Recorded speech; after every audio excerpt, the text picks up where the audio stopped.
ለነገርሽ ፈልጌ ነበር። በሰላም ነው? አይደለም ግን ከዚህ በኋላ ሰላም መፍጠር ሰላም ጥሩ ነገር ፍቅርም እኮ እንደዛው። ለማንኛውም ከዚህ በኋላ ስላሳለፍነው ነገር ላጠይቅሽና ላለመሳምሽ ወስኛለሁ። ምን አደነገጥሽ? እና ወይስ እድሜ ልኬን እንደማይገ ለማኩሽ ምን ሆነ?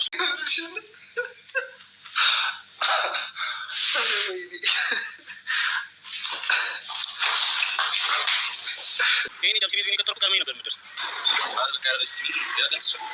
ለምን ይፈተናል? እሺ አሁን እጅ ይምናል።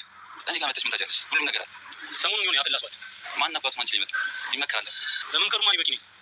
ካንተ የምፈልገው ምክሩ እንዲገባላችሁ ያባ ፍሬ ማጠብ ነው። እንዴ ቸከሳትን? አዎ ምን ነው? ኧረ ወፍ እኔማ እኮ ሲመስሉኝ ላቀራብረው ነበር። አሁን ሲሆን ነገ ታቀብለኛል። ኧረ እንዳያሳስብሽ ባይሆን ይመለሳል ብለን ስንጠብቀው የነበረው የጽናትና የኪራ ፍቅር ከቀን ቀናቶች ክፍተቱ እንግዲህ አጉልቶ ይታያል ማለት ነው። ሰላም ጤና ይስጥልኝ ውድና የተከበራችሁ የቻናሌ ቤተሰቦች እንደምን አላችሁ? ባላችሁበት ሰላማችሁ ይብዛልኝ። ለዚህ ቻናል አዲስ ይሆናችሁ ቻናሉን ሰብስክራይብ በማድረግ የደውል ምልክቱን በማጥቆር ቤተሰብ ይሁኑ። ነባሮች ላይክ ሼር አትርሱ ማለት ነው። ጽናት ድራማን በክፍል 55 እነሆ መተናል። እንግዲህ በባለፈው እንደተመለከትነው ኪራ በመስከሩ ጽናትን ከግቢ ውጭ እንግዲህ ገፍትሮ በማስወጣት እንግዲህ በር ቆልፎባት እሱም እንግዲህ እየተንገዳገደ ወደ ሳሎን ደርሷል ማለት ነው። ሳሎኑን እንዳልነበረ አድርጎትም ነበር። ያንን ያስተዋለችውና የተመለከተችውም ሀሴት ነበረች። እናም ምን ጉር ነው እዚህ ቤት ምን ገብቶ ነው ስትልም ነበረ። ጠጋም ብላ ኪራን ስትጠይቀው ነበር። ምንም እንዳልሆነ ይነግራትና ወደ መኝታ ቤቱ ይገባል ማለት ነው ጥሏት። ከዛም ኪራ ወደ ራሱ ሲመለስ ሳሎን መጥቶ ሶፋ ላይ ቁጭ ብሎ ሀሴትን እየጠየቃት ነበረ። ጽናት የት ነች ሲላትም ነበረ። ሀሴትም እንዳላየቻት ስትነግረው ነበረ። ሱቅ ዳም ሊሆን ይችላል ስትለው ነበር። ነገር ግን ኪራ እሷማ ካንቺ ቀርማ ልትነሳ አትችልም በማለት ይመልስላታል። እናም እንግዲህ ቀበልትልና ሀሴት ማታኮ ስትጨቃጨቁ ሰምቻችኋለሁ ስትለውም ነበረ። ከዛም ኪራ በስካር መንፈስ ያደረገውን ነገር ለማስታወስ ሞከረና ኪራ አታደርገውም በማለት በሩጫም ሄዶ እንግዲህ በሩን ከፍቶላት ለጽናት ወደ ቤት አስገብቷታል። እናም እንግዲህ ጽናት አንድ ቀን ሌሊት ሙሉ በብርድ ኩርትም ብላ እንግዲህ ውጭ አሳድሯታል ኪራ ማለት ነው። እናም እንግዲህ ጽናት ኪችን ነበረች። ያ ከኋላ የመጣ አይና ወጣ የሚባለው ሄኖክ እንግዲህ ጽናት ላይ አይኑን አሳርፏል። ስትወጣ ስትገባም በማንኛውም ቦታ ይከታተላታል። እናም እንግዲህ ወደ ኪችን ሄዶ ከጽናት ጋር ሲያወራ ነበረ። ምን ነው ዛሬ ሳሎን አልታየሽም ምሳ ሲላትም ነበረ። ለእናንተ ለቅቄ ነው ሳሎኑን ስትለውም ነበር። ለእኛ ለነማን ኪራም እኮ የለም ቤት ሲላትም ነበረ። ሀሴት የለችም እንዴ ብላም ስትጠይቀው ነበር። እሱ ለሀሴት ደንታም አልሰጠውና አይኑ ያረፈው እንግዲህ ጽናት ላይ ነውና ጽናትን እንደሚወዳት ሁሉ ሲነግራትም ነበረ። ጽናትም ፊት አልሰጠችውም። ነገረ ስራው ብዙም አላማራትም እና በርቀት ነው የምትመለከተው። እናም እንግዲህ ውድና የተከበራችሁ ቤተሰብ ይህንን ቻናል ላይክ ሼር ማድረጋችሁን አትርሱ ማለት ነው። ጽናት ወደ እነሙሩ ቤት ትሄዳለች። እናም እንግዲህ ኪራ ከግቢ ውጭ እንዳሳደራት ከቤት አስወጥቷት እንዳደረ ትነግራታለች። ምሩም በጣም ትደነግጥና ምን እስክትሆኝ ነው የምትጠብቂው? በቃሽ ከዛ ቤት መውጣት አለብሽ። ዛሬ እንደዚህ ያደረገ ነገ ምን እንደሚያደርግሽ ምን እናውቃለን ስትልም ነበረ። በዛ መሀል እንግዲህ ናሆም ይሰማቸውና ወደ እነሱም ይቀላቀላል። እናም እንግዲህ ወይንም ከዛ ቤት ይሙጣት ወይንም ደግሞ ለኪራ ያለውን ነገር አፍረጥርጠሽ እውነቱን መናገር አለብሽ ስትላትም ነበረ ምሩ። ናሆም የሰማው ምንድን ነው እውነቱን የምትናገረው በማለት ቀንጨብ ያለ ወሬ ስለሆነ የሰማው ይህ ነው ተብሎ የሚብራራ ነገርም ስለሌለው፣ ነገር ግን ናሆም የሆነ የተደበቀ ሚስጥር እንዳለው እየተጠራጠራቸው ይገኛል። እናም እንግዲህ ጽናትን ሲጠይቃት ኧረ እኛ ደህና ነን፣ ኪራም ደህና ነው፣ እኔም ደህና ነኝ ስትል ነበረ። እስኪ ደህና ከሆናችሁ አባባ ይሙት ብለሽ ማይ ሲላትም ነበረ።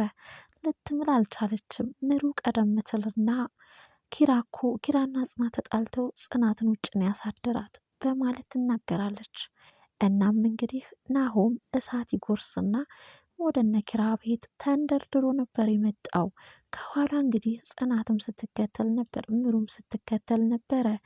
እናም እንግዲህ እቤት ከደረሰ በኋላ ሳሎን ሶስቱ ነው ቁጭ ብለዋል። ኪራ፣ ሀሴት፣ ሄኖክ ሁለቱን እንግዲህ ወደ ውጭ እንዲወጡ ያዛቸውና አወረደበት። እንግዲህ ናሆም ኪራ ላይ የጽናት ነገር አይሆንለትም እና ናሆም እንዴት ልጅቱን ውጭ ታሳድራታለህ? አንድ ነገር ብትሆንስ? በማለት እንግዲህ እጅጉን በጣም ተያያዙ። ኪራና ናሆም በጽናት ምክንያት እጅጉን በጣም ተጣልተዋል። እናም እንግዲህ ውድና የተከበራችሁ ቤተሰብ የጽናትና የኪራ ፍቅር እጅጉን በጣም በሚያሳዝን ሁኔታ ከቀን ወደ ቀናት እንግዲህ ክፍተቱን አመዝኗል ማለት ነው። ኪራም እንግዲህ ከዚህ በኋላ እኔና አንቺ እንደ አሰሪና እንደ ሰራተኛ እንደ ድሯችን ነው የምንተያየው ሲላትም አስረግጦ ነግሯታል። ያም ማለት ኪራ ተስፋ ቆርጧል ማለት ነው። በአሁን ሰዓት ኪራ እንግዲህ የነበረውን ላይፍ ዶሴውን ዘግቶ አዲስ ህይወትን ለመጀመር የበፊቱን የህይወት ላይፉን እንግዲህ ለማጽዳት እየሞከረ እየተንገዳገደም ይገኛል ማለት ነው። ጽናት እንግዲህ በአፋጣኝ እውነታውን ለኪራ ካልነገረችው ኪራን እስከ መጨረሻው ላታገኘው ነው። ምክንያቱም ኪራ በአሁን ሰዓት እንግዲህ በፊት የነበረውን ላይፍ ዶሴውን ለመዝጋት እየተጣጣረ ይገኛል ማለት ነው። እናም ሀሴትም እንግዲህ በመሀል ልብክን የሰበረች ግን ሴት ማነች እስኪ ንገረኝ ስትለውም ነበር። ማንሳትም ሆነ ማውራትም አልፈልግም፣ መርሳት ነው የምፈልገው ሲልም ለመርሳትም እየተጣጣርኩኝ ነው ሲልም ለሀሴት ነግሯታል። ብትነግረኝ ደስ ይለኝ ነበረ ካልክም እሺ በማለት ነገር ግን በማንኛውም ሰዓት አለው ካጠገብህ ከጎንህ በማለት ሀሴት ለኪራ ስትነግረው ነበር። ሀሴት ኪራን አፍቅረዋለች፣ በፍቅር አይን ታየዋለች፣ አይኗን ጥላበታለች። እንግዲህ ከጽናት ጋር ያለው ነገር ከቆረጠለት ሀሴትዬ እንግዲህ ኪራን አፈፍ ልታደርገው ተዘጋጅታለች። በጣም ወደዋለች። ኪራም እንግዲህ ሀሴትን በጥሩና በመልካም መንገድ ነው እያያትና እየቀረባት ያለው። እናም እንግዲህ በሌላ በኩል ደግሞ ሄኖክ ጽናትን እንግዲህ ጽናት ሄኖክን ያው አመናጭቀዋለች።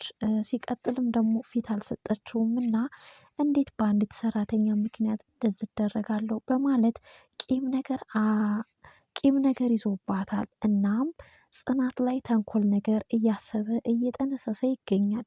ከጓደኛው ጋር ተቀጣጥሮ እንግዲህ ጽናትን እንደ የእንቅልፍ ማደንዘዣ ብቻ የሆነ ነገር ለማድረግ እና የሆነ ተንኮል ሴራ ለመስራት እንግዲህ ከጓደኛው ጋር ሲነጋገሩ ነበረ። መከረኛዋ ጽናት ፈተናዋ ብዛቱ እንግዲህ የጽናት ነገር ያሳዝናል። አንዱን ፈተና ሳትወጣ ሌላ የፈተና ድግስ ይዘጋጅላታል ማለት ነው። ይሄ ከኋላ የመጣው ሄኖክ እንግዲህ ጽናትን አጥምዶ ይዟታል በተንኮል። እናም እንግዲህ ውድና የተከበራችሁ ቤተሰብ ጽናትና ሄኖክ እንግዲህ ጽናትን ሳታስበውም ሲስማት እንግዲህ ኪራም ተመልክቷል። ኪራ ደግሞ ጽናትን ለማናደድ ሲል በእርግጠኝነት ወደፊት እንግዲህ ሀሴትን ይስማታል ማለት ነው። እናም እንግዲህ ኪራና ሀሴት በአሁን ሰዓት በፍቅር የተጎዱ ሰዎች ናቸው። ሁለቱ አንድ ላይ ሆነው አዲስ ፍቅር ጀምረው እንግዲህ የተሰበረ ልባቸውን እንደሚያጣጥሙት ፍቅራቸውን እንግዲህ ምንም አይነት ጥርጥር የለንም ማለት ነው። እናም እንግዲህ ውድና የተከበራችሁ የተወደዳችሁ የቻናል ቤተሰቦች ይህንን ቻናል ሰብስክራይብ፣ ላይክ፣ ሼር ማድረጋችሁን አትርሱ ማለት ነው። እናም እንግዲህ ሄኖክ ጽናትን ምን ለማድረግ አስቦ ነው እንደዚህ ሲመካከርባት የነበረው። እናም እንግዲህ እጅግ በጣም ያሳዝናል ማለት ነው። ውድና የተከበራችሁ ቤተሰብ ለዛሬ የነበረን ቆይታ ይህን ይመስል ነበር። በቀጣይ ክፍል እስክንገናኝ ድረስ ቸር ሰንብቱልኝ ውድ ቤተሰቦች። ባይ ባይ።